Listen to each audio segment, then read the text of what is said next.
As members of Congress, we have to ask ourselves, at what point are we going to have this honest discussion about public safety in America?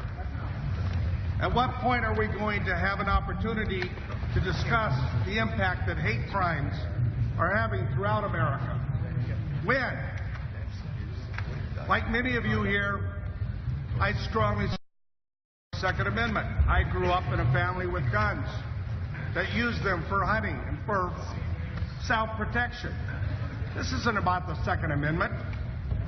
When will enough be enough?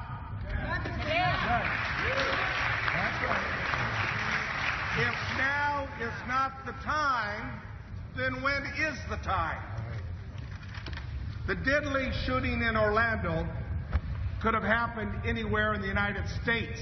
It has, sadly. Just last night in my district, a 20-month-old was shot and killed in front of his parents.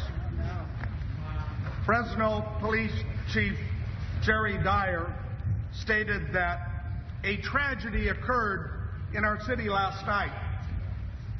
Chief Dyer is absolutely right. And the sad reality is we do not have a consensus on the appropriate policies needed to prevent these tragedies from happening again, whether it was in Fresno last night, Orlando last Sunday, or anywhere else around America where this has happened too often. We have to stop playing politics if we're going to have an honest conversation on how we prevent hate crimes and other violent crimes that continue to happen in communities across our land. We have to have that discussion. We are a legislative body. We have to be able to do our jobs. The American people deserve better from members of Congress. Sound bites and blaming others does not translate into improving policies that make Americans safer. And whatever differences we may have in this room, we all have a common goal. We want to make Americans safer. I urge my Republican colleagues, then, to bring the no-fly, no-buy bill to the floor of the House. That's right.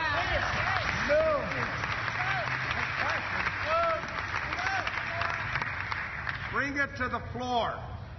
And after we have that discussion, that debate, and that vote, we ought to do what we're supposed to do as members of Congress. And that's bring other legislation to the floor, have committee debates. We can have endless debates, committee debates about Libya. It seems to me we'd have enough time to have the thoughtful discussion within the appropriate policy committees to hold hearings so that we can discuss these issues and bring together meaningful legislation that will have bipartisan support that we can pass into law. Why?